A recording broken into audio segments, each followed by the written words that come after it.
Kashi news channel, सच है तो बोलेगा।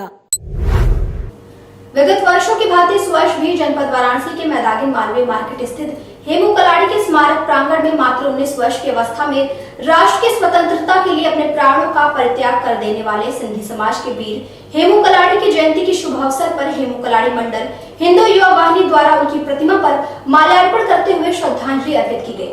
इस दौरान प्रांगण में दीपदान का कार्यक्रम भी आयोजित किया गया। हेमू कालानी के स्मारक प्रांगण में आयोजित इस कार्यक्रम में मुख्य अतिथि के रूप में हिंदू युवा वाहिनी के वाराणसी मंडल प्रभारी एवं उत्तर प्रदेश सरकार द्वारा मानद सदस्य विकास प्राधिकरण अमृत सिंह भोला उपस्थित रहे। कार्यक्रम की अध्यक्षता कर रहे मंडल के अध्यक्ष शिवांशु यदुवंश ने बताया कि हेमू कालानी सिंध प्रांत में अपने स्तर पर बहुत बड़े क्रांतिकारी रहे हैं। आज ही के दिन भगत सिंह, सुखदेव, राजगुरु को फांसी की सजा हुई थी। उनको दुनिया जानती है, परंतु हेमू कालानी जैसे वीर को बहुत कम लोग जानते हैं। उसका एक बड़ा कारण यह है कि हेमू कालानी कुछ गांव तक सीमित रहे, परंतु उनकी सोच अपने क्षेत्र में प्रभावी रही। आज हमारे राष्ट्र के परम वीर मात्र 19 वर्ष की अवस्था में अपने प्राणों का परित्याग राष्ट्र की स्वतंत्रता के लिए कर देने वाले हेमू कालानी जी की जयंती है। आज हम सभी हिंदू युवा वाहिनी महानगर के अंतर्गत हेमू कालानी मंडल का निर्माण किया गया था। आज हम सभी उसी मंडल के अंतर्गत यहाँ पे हेमू कालानी स्मारक में हम सभी ने श्रद्धांजलि का कार्यक्रम किया एवं दीपदान करते हुए श्रद्धांजलि का कार्यक्रम अभी कर रहे हैं। आज हम एक संदेश देना चाहते हैं। देखिए, आज शहीद दिवस भी है। लोग चाहते हैं भगत सिंह, सुखदेव, राजगुरु हों, लेकिन मेरे लड़के ना हों, पड़ोसी के लड़के हों, क्योंकि शहीद दूसरे का लड़का हो। इस विचारधारा को बदलना होगा। हमें यह बदलना होगा कि देश का हर बेटा माँ भारती के लिए शहीद होना चाहता है। देश का हर वो नौजवान माँ भारती का सबूत है। देश का हर वो नौजवान माँ भारती के लिए निछावर होना चाहता है। आज इस देश में जो युवा पीढ़ी ने एक सोच उनके अंदर आई है कि जो भारत की तरफ नज़रें दिखाएगा, उसके नज़रों को नोचने का, उनकी आँखों को नोचने का भी काम ये हिंदू युवानी के और युवा करने के काम करेंगे। सेवा के संस्थानम समाज सर्वज्ञ क्षेत्र में सेवा के माध्यम से निरंतर कार्यरत है। साथ ही आजादी के अमृत महोत्सव के प्रेरणा पर्व के रूप में जन जागरण करने हेतु संकल्पित है। इसी क्रम में 23 मार्च बलिदान दिवस के उपलक्ष्य में जनपद वाराणसी में सेवाग्य संस्थानम ने बलिदान यात्रा का आयोजन किया। सेवा संस्थानम समाज द्वारा निकाली गई बलिदान यात्रा नीची बाग गुरुद्वारा से निकलकर गोदोलिया तक ले जाई गई। तत्पश्चात वहां अश्रुपूर्ण दृश्य बलिदान को पुनः सबके समक्ष दिखाया गया।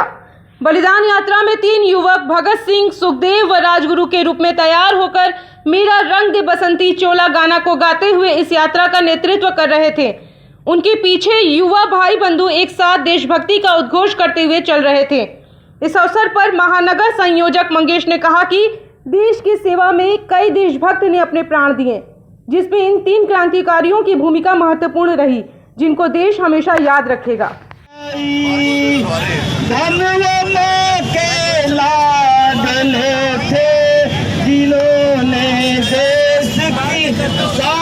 मिटने ना दी मेरे इस भारत के तिरंगे को। ये बलिदान यात्रा आज शहादत दिवस के शुभ अवसर पर शहादत दिवस के अवसर पर सेवाग्य संस्थानम के द्वारा आयोजित किया गया है।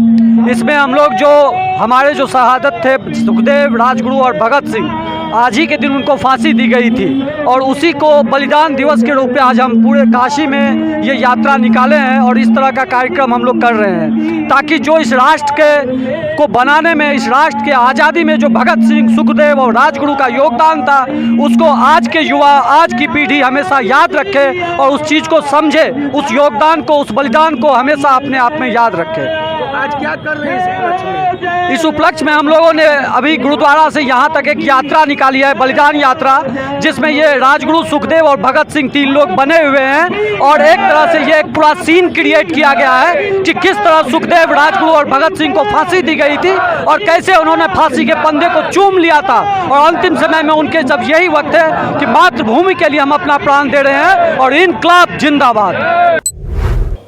जिलाधिकारी अरुण कुमार द्वारा आज जिला अस्पताल का औचक निरीक्षण किया गया।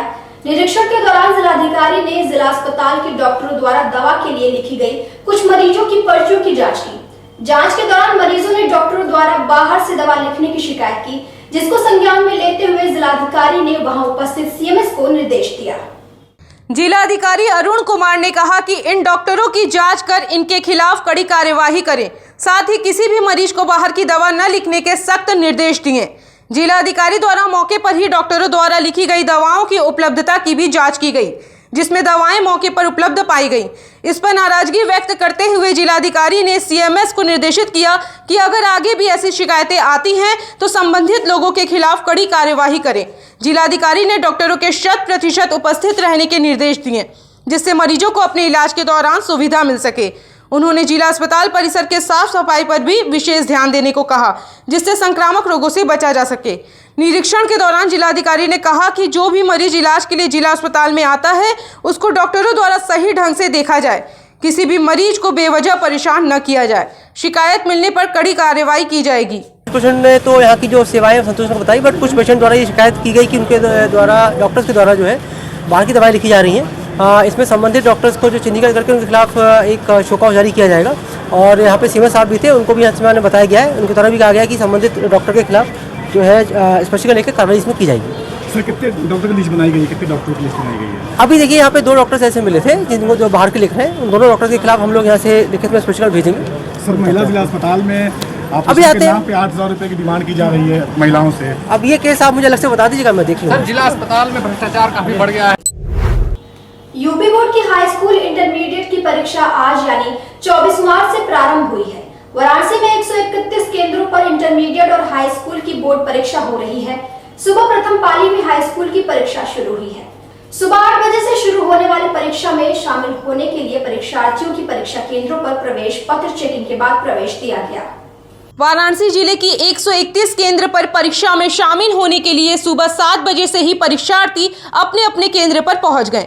प्रथम पाली में हाई स्कूल की हिंदी विषय परीक्षा हो रही है। परीक्षार्थियों की चेकिंग की गई, प्रवेश पत्र देखने के बाद एक एक करके सभी को उनके कक्ष में भेजा गया। मजिस्ट्रेट की निगरानी में प्रश्न पत्र का बंडल खोला गया। इसके बाद परीक्षार्थियों को दिया गया। परीक्षा सकुशल संपन्न हो, इसके लिए जिला विद्यालय निरीक्षक डॉक्टर विनोद कुमार राय टीम के साथ कई विद्यालयों का भ्रमण किए। साथ ही परीक्षा में लगे मजिस्ट्रेट भी परीक्षा का हाल जानने के लिए केंद्रों का निरीक्षण करने पहुंचे। जिला स्तर पर राजकीय क्वींस इंटर कॉलेज जबकि शासन स्तर पर भी एक कंट्रोल रूम बनाया गया है। दोनों जगहों से ऑनलाइन निगरानी हो रही है। आज दिनांक 24/3/2022 से बोर्ड की परीक्षा शुरू हो रही है। ये परीक्षा 1 साल के गैप के बाद शुरू हो रही है, तो बच्चों में भी थोड़ा सा डर था, जिसके लिए हम लोगों ने काउंसलिंग की भी व्यवस्था कराई थी। आज प्रातः हाई स्कूल की हिंदी की परीक्षा थी और हमारे सेंटर पर 157 बच्चे इनरोल्ड थे, जिसमें 55 बच्चे प्रेजेंट हैं। सेकेंड पाली में इंटरमीडिएट हिंदी की ही परीक्षा है, जो 2 बजे से प्रारंभ होगी।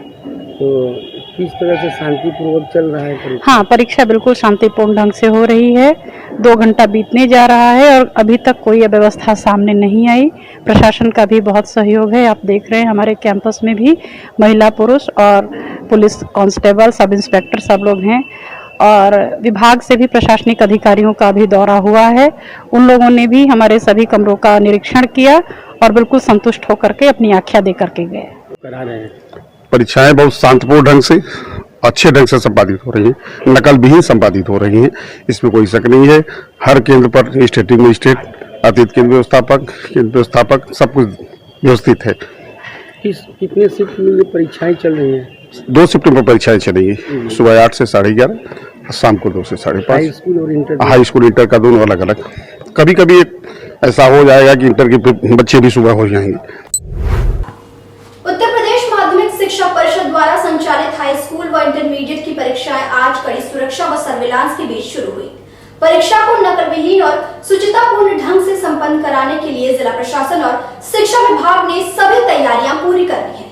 हाई स्कूल का प्रारंभिक हिंदी का पेपर प्रथम पाली सुबह 8 बजे से 11:15 बजे तक व इंटरमीडिएट का सैन्य विज्ञान प्रथम पाली सुबह 8 बजे से 11:15 बजे तक निर्धारित था।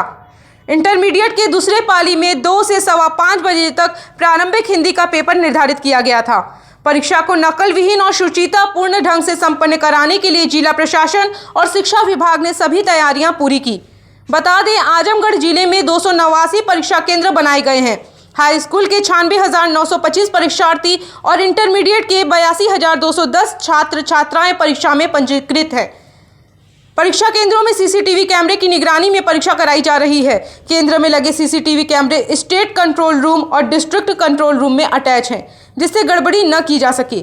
जिले में कुल 22 जोनल मजिस्ट्रेट, 38 सेक्टर मजिस्ट्रेट और 5 सचल दल बनाए गए हैं। आप देख रहे हैं डैनकाशी न्यूज चैनल, सच है तो बोलेगा। डैनकाशी न्यूज के प्रायोजक हैं net on broadband and wireless solutions.